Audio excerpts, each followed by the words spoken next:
Steenson was originally set up by Bill and Christina Steenson, who are my parents. They met at art college. Both of them were studying silversmithing in the University of Ulster here, and when they graduated they set up their workshop in Glenarm, primarily because one of their tutors there offered them his garage as a workshop space. In 1988 the store in Belfast was set up round on Little Victoria Street.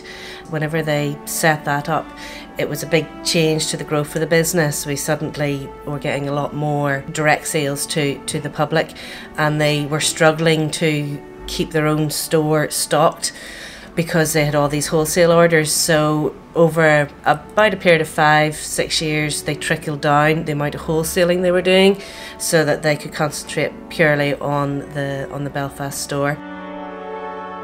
My parents have retired in the last year or so. They've stepped back. They're still directors in the business. They still have a say in the business, but they're no longer working at the bench. And my husband and myself have taken over the daily running of the place. We have 5 goldsmiths at the bench making jewellery down there. Dan does most of the design work now, and we're still producing designs that Bill and Chris had done as well. From Series 1 we have been involved with Game of Thrones. It came about primarily because actually a friend of mine who went to school and art college with me is a costume designer, and she was working with Game of Thrones in the costume department, and they were having a meeting. They were looking for a local jewellery company that could produce pieces for them. They had had some things made out in Morocco, but they weren't happy with the quality of them. They weren't lasting with the amount of time that they've been taken on and off on set, and the pieces were not made to a quality that they needed to last the series. Donna Hughes was the costume designer. She put forward our name, and the head, Michelle Compton, basically came to us. The first pieces, the first series, we did a crown and pendants for the Lannister, 2 lion pendants for Cersei's pendant, and one that's given to Sansa. Littlefinger has a little mockingbird that he wears at his neck. We made that in Series 1. So yeah, they just approached us. We priced it. We took it on.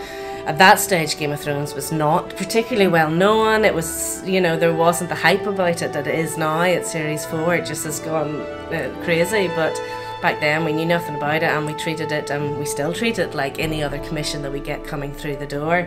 We take the customers' requests on board and we produce the pieces. Obviously the style is very different. It's great to have a challenge because we're making things that are much more intricate than we would normally produce in our day-to-day basis.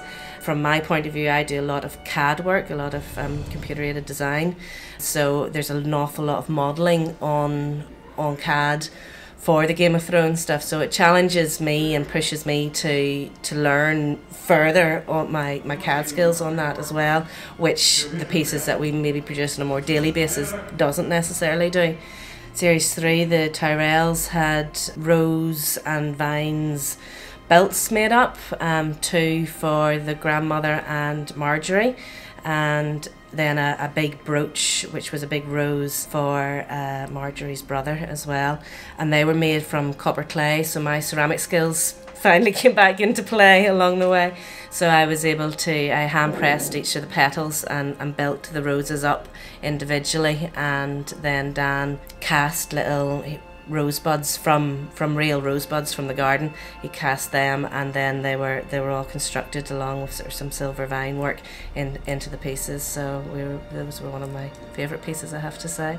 And Series 4 is the 2 wedding crowns, Marjorie's tiara and Joffrey's second crown, which we made both, but his second crown. And we made her bridal necklace and the poisonous necklace, Sansa's poisonous necklace as well.